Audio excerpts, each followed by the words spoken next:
Hi, my name is Richard and I'm a first contact practitioner and specialist musculoskeletal physiotherapist. And the idea of this video is just to go through some general advice regarding maybe about a back pain that you might have had recently. And we'll go through the general advice that you should be doing over the next few days and weeks. You may find you're getting pain across your lower back, and that's a common part, and most patients will say the pain might be across the level of their waistband. Now the pain will travel, and quite often we refer to that as referred pain. So your pain may be going up your back, it might be going into your front and into your groin, maybe going into your bottom, and down into your thighs and into your lower legs.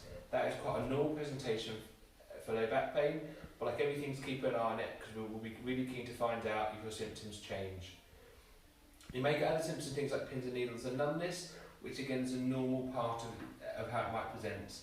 It could possibly be due to your nerves that become slightly irritated and swollen. It's important to point out that they don't ever get trapped, but your nerves may be a bit swollen and so not working properly as well as they should do, so you may be getting more pins and needles. It's completely okay to have that, but you may find things like coughing and sneezing makes it worse in the short term.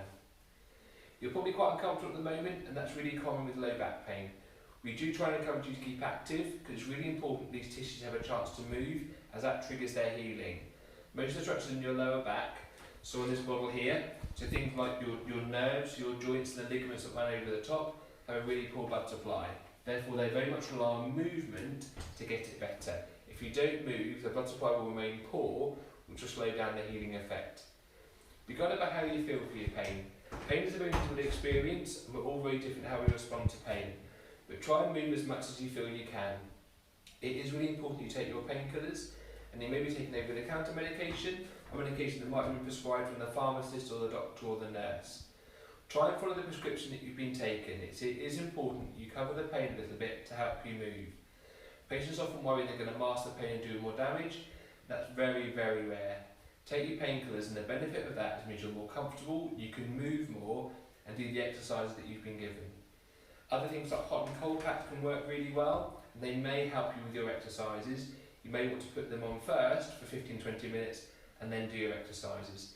It doesn't really matter if you use hot or cold, it's individual. Just be careful that you put something between the hot and the cold source and your skin, so a tea towel or a flannel or something, just so that you don't burn. But sometimes taking your painkillers and a hot pack and a cold pack and then doing your exercises just means it's more comfortable to do it. The exercises are going to be really, really important, and try and stick to them. Go up to the level that you're happy to tolerate, and maybe try and do them little and often. Don't stay in one position for too long. We try and advocate that you try and move every half an hour. So if you're on your feet for half an hour, you might want to offload for a bit, but if you've been sitting, definitely get up and move. You may find when you go to initiate movement to begin with, it's a bit sore, but once you've got that tissue moving and warmed up, it feels better.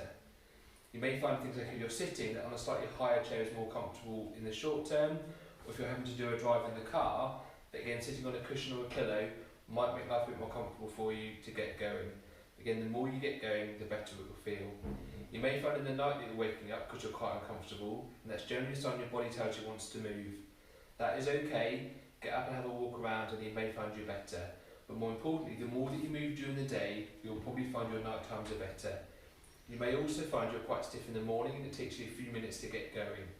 If that stiffness is finding it's taking you a significant period of time, or you're taking a good few hours to get moving, that may be an issue that you want to flag up with your doctor or your physiotherapist. You may have discussed having an X-ray or an MRI with your doctor, but we very rarely do this. For a start, that is a really high radiation dose that we try not to give you, and very rarely does it change what we do with you. From the age of in our 30s, we start to see normal changes on MRI that show us that we're getting a bit older. That might be bones getting a bit harder or extra bones growing. That is a normal sign, and very rarely we would do much more with that. If you have any concerns with that and you feel you want to discuss that, the FCP can talk you through why we haven't done that. But it is really important that we don't just rely on that, because very rarely what we see on an image and how the patient presents correlate. So getting moving is going to be really, really important. If you do have the symptoms that are getting worse, despite all the input you're having, or you're finding that both legs aren't working the way that you should do, so they're going numb, or you're having difficulty going on your tiptoes, or lifting your foot up, so you've got a foot drop, that needs to be aware. You need to make a healthcare practitioner aware of that. If you have any issues with your bladder or bowel function, there's a significant change from normal for you, again that should be flagged up, particularly if you've had symptoms associated with low back pain.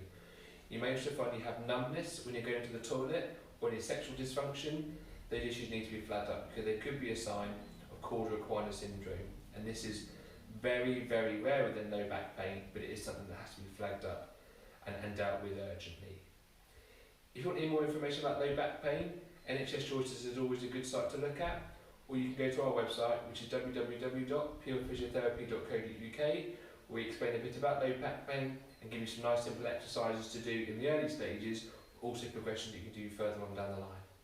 Thank you.